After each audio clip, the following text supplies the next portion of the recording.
Hey guys, Paul the Dog Trainer here and welcome to Canine Chat, Episode 1. Hope you enjoy. I've got a special treat for you today. I know a lot of people have dogs that have quite a lot of noise phobias, and what better way to discuss that than Amy, the creator of the iPhone and Android app, Soundproof Puppy Training. Today we actually get to speak with her and she's on the line now. Hello Amy. Hi, thanks for having me. I got you on the line today because noise phobia is quite a big issue with dogs and noise fear and that sort of thing, especially thunder and lightning. I thought it would be a really good treat for my followers and the people that follow my page to have someone like you on the line that can talk a little bit about the app that you've created that can help a lot of people in this situation. So Definitely. The app I'm referring to for everyone is called Soundproof Puppy Training. It is available on Google Play and the App Store for just $4.99. And Amy's going to talk to us about it now, if you like. Go for it. Sure. So the app, I came up with the idea of the app because I teach puppy school. So I've got a very, very busy puppy school in Manly on the Northern Beaches. And I was constantly getting, especially young blokes that were coming in with their new puppies. And a lot of the guys were tradesmen. And, you know, they have that good old Aussie want to have their dog on the back of a ute and take it to work and, you know, go on building sites and things like that. And I would often talk to them about, you know, if they take a young pup out onto a building site around jackhammers and nail guns and power saws and stuff, they're very likely to frighten the puppy. So I used to tell them to record some sounds of work on their phone and go from there and play the sounds to the dogs very quietly before they went out actually on site. And from there it was that I decided that I should probably make that into an app because I thought it was a really good idea. Well, you're right, it is. And in the past, what I've done is just use sound CDs.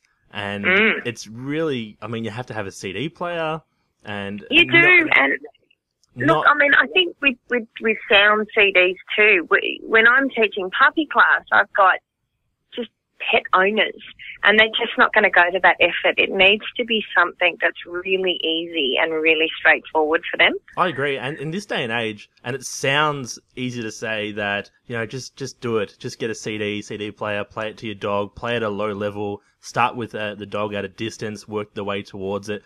But in reality, it's quite complicated and it's not something that everyone has the time or energy to worry about, especially when they've got to worry about all the other things that puppies do. The ease of the app, I actually use the app myself, and I think it's fantastic. I love the sounds. It's got 26 sounds, I believe, now? Yeah, 26 sounds and also a record your own sound function because everybody's always got something quirky in their house or, you know, and every dog you know, may have something unusual that they have to get used to, you know, be a functioning dog, in whether it's at people's workplaces or in their homes or whatever. I think that the record your own sound is a great idea because there is 26 sounds, and I'll name a few for people that are wondering. There's things such as fireworks, barking dogs, vacuum cleaners, thunder, crowds, different noises like that. But there are some noises in homes that may not be in the app that are quite relevant to only a particular few people, and they can record their own and then start conditioning their dog too. Now, definitely. I hear a lot of people say that their dogs are afraid of the answering machine. So obviously everyone's answering machine is very different. So having the ability to record that and play that to the dog to desensitize them is just a good example of, you know, why that record your own sound is a beneficial function of the app. Yeah, definitely. And one thing that I tell my clients is that it's never too late to start. You should do this ideally from when the very first day you pick up the puppy, if you're going to buy a puppy. But I know that a lot of people rescue dogs and adopt dogs, and that's fine. That's great. You can start then. They don't have to be 8 weeks of age. You can start at any age to help them deal with these phobias. Would you agree? Oh, definitely. Yeah, I definitely agree. I mean, using it to help desensitize dogs that have an existing fear to a certain sound or, you know, I mean, there are plenty of dogs out there that are just very sound phobic anyway to everything. So, breaking it down and working on different sounds for dogs like that is always great. I mean, thunder, I think thunder and storms would have to be one of the most problem-related sound fears, I suppose, in dogs. That can be challenging to fix, as you would know, Paul. But certainly we can work at desensitizing and counter conditioning that using the sound and improve the way the dog feels about it. But for storms, as an example, the dogs pick up in the drop in the atmosphere well before the storm sound actually happens, and that's very, we can't simulate that to fix it. That's very important note, and I do tell people that dogs can pick up the barometric pressure and the pressure of the universe well before they can pick up the actual sound of thunder. So that's why a lot of dogs, they start barking or howling and everyone knows there's going to be a storm coming. But you can minimize that, and it definitely, if you do it early on, it works really well. I know some veterinary behaviourists in Australia that would prefer dogs to be whelped in the kitchen with all the kitchen sounds and all the things around the home, rather than in some places they'd be in a back shed or with backyard breeders or puppy farms, which is a whole other subject, which is when they don't get that initial training. And what I would like to bring up, I know that you know a little bit about this and it's really important, is that most people, if they buy a puppy, would get it around 8 or 9 weeks of age. But in reality, the socializing should start around 3 weeks of age. Definitely. With some sounds and different things, which is why it's really important to get from a registered breeder, because or somewhere that has had that, especially during their critical period from 3 to about 16 weeks. It's important to not start. So what would you say about people that pick up an 8-week-old puppy? What should they do? Where should they start? With the conditioning for sound? Yeah. Yeah, look, I think, it gives a puppy a day or so to settle in at your new home and things like that. But I sort of promote it to people that they should use it when they feed their puppy a meal, or use the app when they're maybe just playing some games with the puppy, like a little bit of tug of war or a little bit of fetch. I mean, like anything with the puppy, everything is really short windows that you do anything. So, because they have very short concentration spans, they get very tired very quickly, so on and so forth. And that all, just simply chewing on a pig's ear or a bone or something along those lines, they can certainly be using the app and getting the puppy conditioned to those sounds. Yeah, I think that's important. And I know that a lot of dogs are reactive to certain sounds, and to a certain point it can be normal, but sometimes they can do it simply because they've never heard it before, or they may have had a bad experience. Like, I was, just as an example, one of my dogs was outside before, and I locked my iPhone, and that tiny little click on my iPhone, and one of my dogs, Holly, she pricked her ears, and she was about 30 meters away from the house, and she heard that noise. And I don't think anyone could safely say they would hear that noise, but dogs can hear the minute sounds. So, for example, for like a vacuum cleaner or a drill that's off next door, for us it just sounds like a drill, a vacuum cleaner, we've heard it before. For dogs, it's much more intense, it's much more louder, and that's why I think they have a hard time dealing with it mostly. Imagine if we had all the sounds in our life amplified and we heard all the things that dogs can hear. It would be really difficult to live.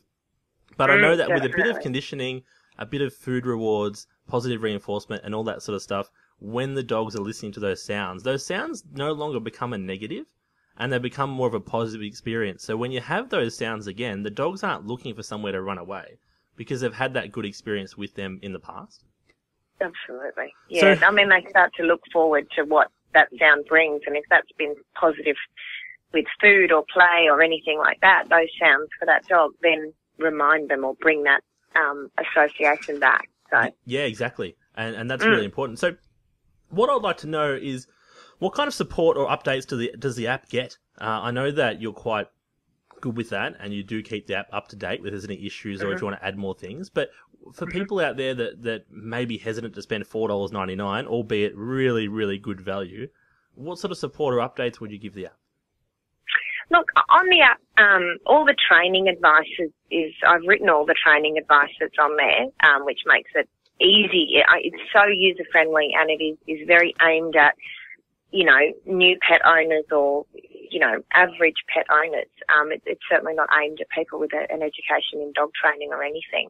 And then there's also videos on there as well, which it's me talking, just sitting there talking to the camera, demonstrating how to use the app with a couple of puppies that I borrowed. And then support as well on the Facebook page. I monitor the Facebook page daily.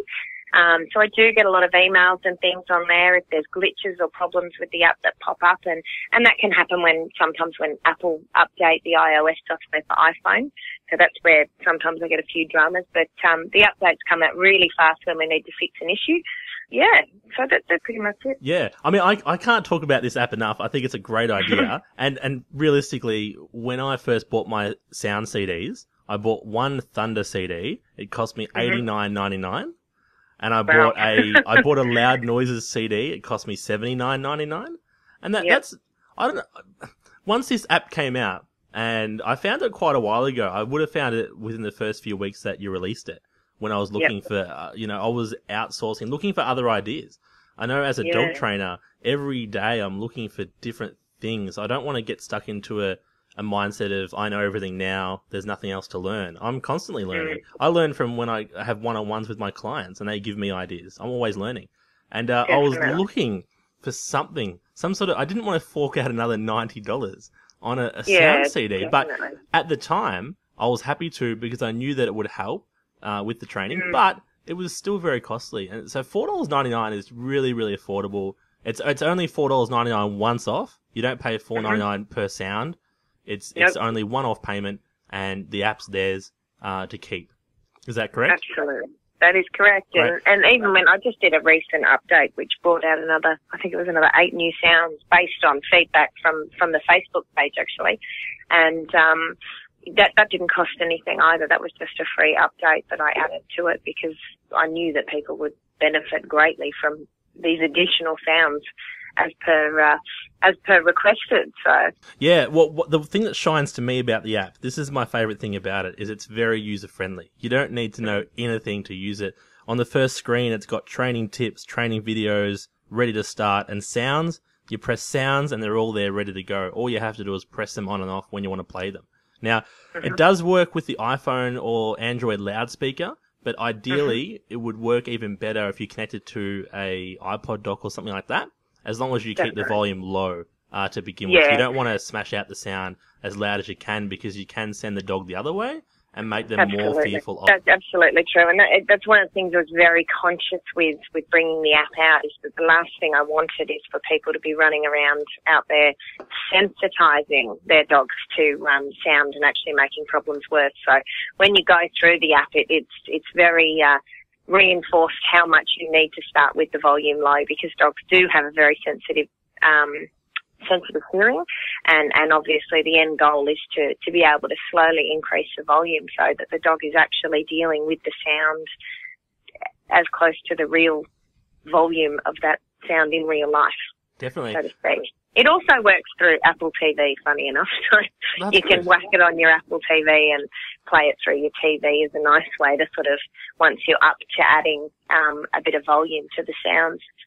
Definitely. So, I know how important it is to have this sort of stuff. And I've got a few clients of mine, and I will be playing some of these in the background of this through video, of some dogs being extremely destructive through thunderstorms and through lightning and through different things around the home. And I want people to know that it is possible to get help. Once your dog is like that, you can definitely help them. You just have to work hard. And the harder you work, the better it will become. A lot of people I know, they get to a sticking point where it's too difficult, or they feel like they can't help anymore and they just give up. And I want people to see this app and listen to this podcast that we're talking about today and believe they can achieve something. Because I know for a fact that I've been following your page for quite a while, and also your puppy preschool page, which we'll let everyone know a bit later on. But have you got a success story that you could probably share with us of a dog that has had a good experience with the app and how it's worked for them? I know that you get quite a lot of testimonials of people sending in photos and videos of their dog with no concern about sound whatsoever. Yeah, I think, but all of my clients are puppies. It's just puppy school that I do. So when they send me those videos and things like that, and having the ability to share those is awesome, because it is, for other people to see how simple it really is. I think a lot of the ones that have been great are people, we have so many oodles and doodles out there now, all the crossbreeds and things like that. They're very popular, and they're dogs that require grooming, and people don't really have an understanding of that it is their job to kind of condition their dogs to grooming. It's not the job of the groomer, and so many people get their little, 16-week-old puppy, whack it in at the groomers and hope for the best.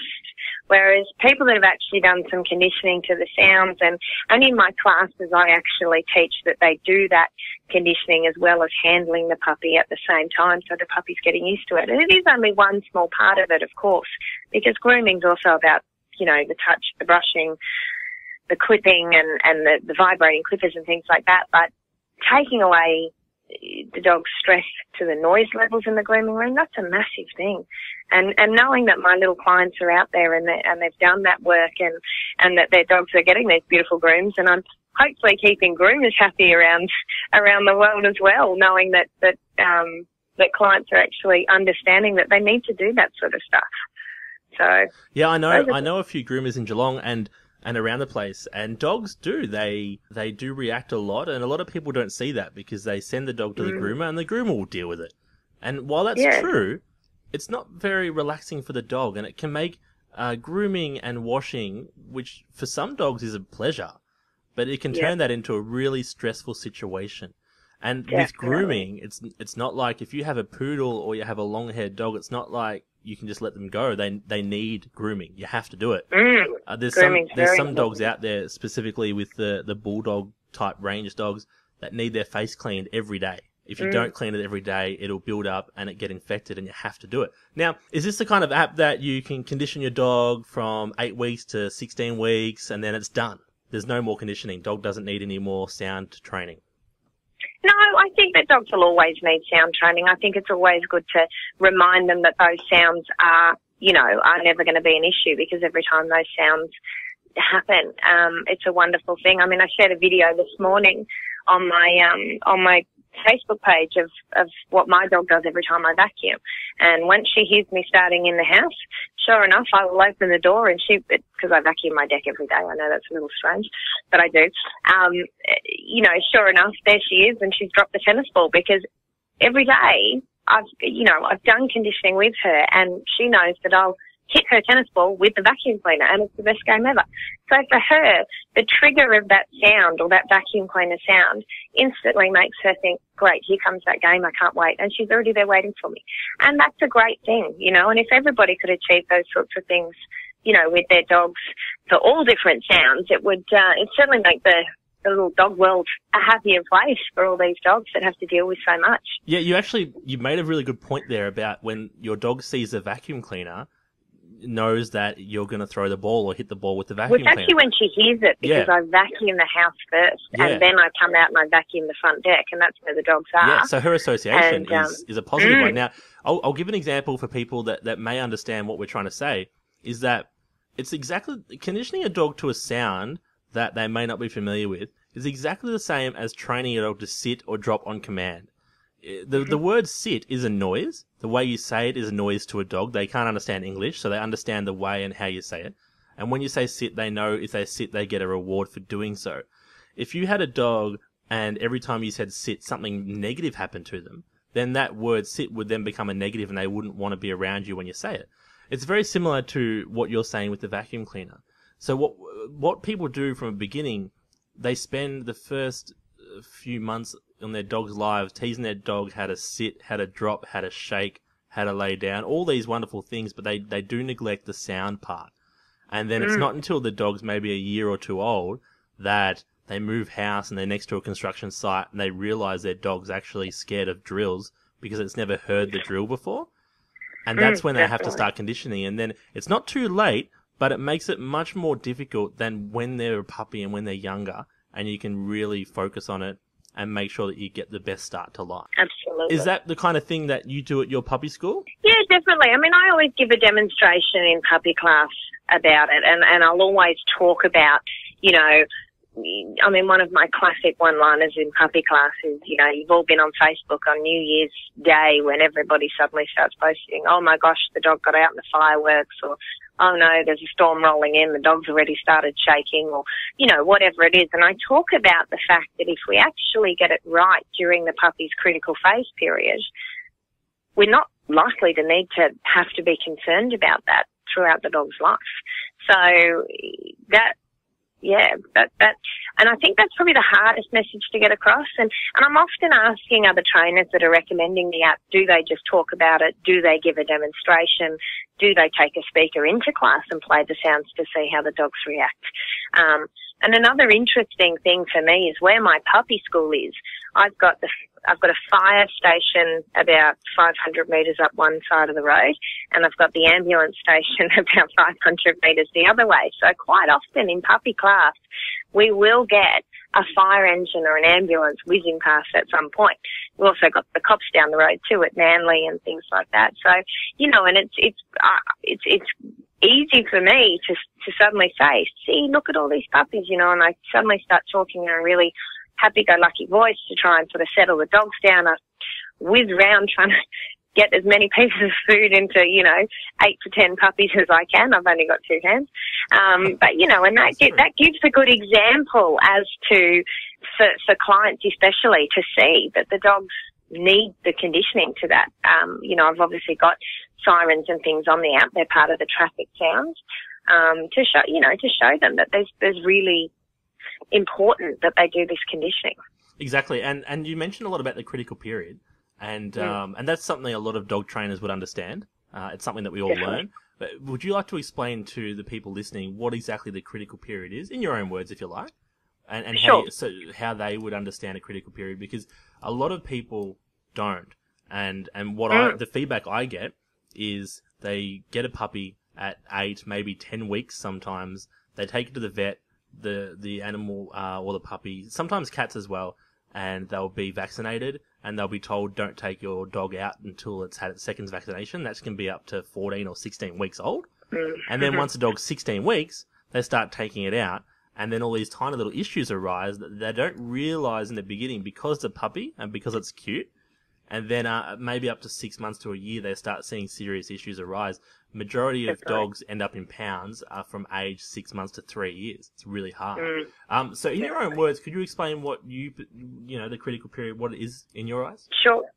Well, look, the critical phase period for a dog really starts they're in developmental stages from birth. I think the most interesting thing that I love to share with people is that dogs are born deaf, and it's amazing how many people don't know that. I was even chatting to a breeder once who was telling me how wonderful her dogs are around sound, and that she plays all the sound CDs to her dogs from birth to 3 weeks, and that her dogs never react. And I had to sort of tactfully let her know that the dogs are actually deaf until they're 3 weeks of age, so no wonder they're not reacting. But look, for new puppy owners, the critical phase period for them is between 8 and 16 weeks. So everything that the puppy experiences in that time, whether it's positive or negative, is a permanent association. It's not to do with training as such. You know, we can train a dog to sit and drop and come when called at any age, really, within reason. It's more about what life is like environmentally, getting them used to all the things that are going to have to cope with throughout their life, and making sure that all those things have a positive association. Yeah, and that's something I'm going to be talking about in a few weeks to come, is why it's important. If you're not going to adopt a dog, which I recommend to anyone because adopting a dog is fantastic, but if you're not going to adopt a dog, I always recommend, if you're going to buy a puppy, make sure you get it from an experienced breeder or a professional breeder. Definitely. Don't get one that's going to be shipped to you the next day. Don't get one if they're not going to let you come and view the parents, because I know and I guarantee that in that 3 to 8 weeks, which is still part of the critical period, you're allowing someone else to do the work for you. And if you haven't got trust and faith that they're going to do the right thing in that period of time, and for example, you said that you had that person that was playing sound CDs from 0 to 3 weeks. If you have a breeder that does that, it's doing absolutely nothing for your dog whatsoever. You don't want to take that risk, especially with dogs in today's day and age, that you're always hearing about them in the news. They're always doing something they shouldn't. They're always getting blamed for something. And in reality, it's 100% our fault. It has nothing to do with the dogs whatsoever. So I think we need to take a bit more responsibility. And just before we finish up, I would like to just find out, just before we let you go, thank you for taking the time out of your day to join us. I'd like to know what your top tips are on conditioning a puppy to sound. Oh, look, top tips would definitely be, you must start with the volume low. If the puppy is looking at all afraid or backing away, or, you know, even to a point where they wouldn't take food from you when they normally are quite a hungry little puppy, anything that makes you think that they are not comfortable around that sound, you must take the speaker further away or the phone further away from them and reduce the volume straight away so that the sound is no longer alarming them. And it must be made to be a positive association. I find in puppy class a lot of people sort of talk about getting their puppies out and about and so on and so forth. And it's not just about experiences with things. It must be positive experiences. And most of the time with puppies, you know, their currency is food. So food is generally the easiest thing to work with. You know, baby steps with any conditioning for sound, using the app definitely. I think it's really easy around meal times because the dog's doing something that they love. You can start playing the sounds really quietly as you're preparing the dog's food because, you know, all dogs know where the food is kept and all dogs know what the food bowl is. And, you know, the minute you put your hands on any one of those things, you're already seeing a dog that's going, oh, exciting, it's food time. So hearing the sounds at the same time as the preparation is really good as well. Yeah, and just making sure you go at the dog's pace so that they don't ever get sensitized to those sounds. And also changing locations too. You know, working with the dog at home where the dog feels nice and comfortable, and then, you know, mixing it up a bit, working out in the garden maybe, or working at somebody else's house, so on and so forth. But again, in those baby steps and making sure that the volume isn't too loud too soon. Yeah, that's really good advice, and I think it's really good to let the dog go at their pace, but help them along the way if you have to. But if you find them shying away or running away, then you know that you've gone too loud and you've got to take it a step back. You don't want to make it worse. The point of the app is to make it better. Now, if you go onto Facebook and search for Soundproof Puppy Training, you'll find your site. Feel free to head over there and hit like. For all those people or my clients that live in Sydney, could you give some details about your puppy preschool in case they would love to join? Sure. So my puppy school is, I'm located in Manly on the Northern Beaches.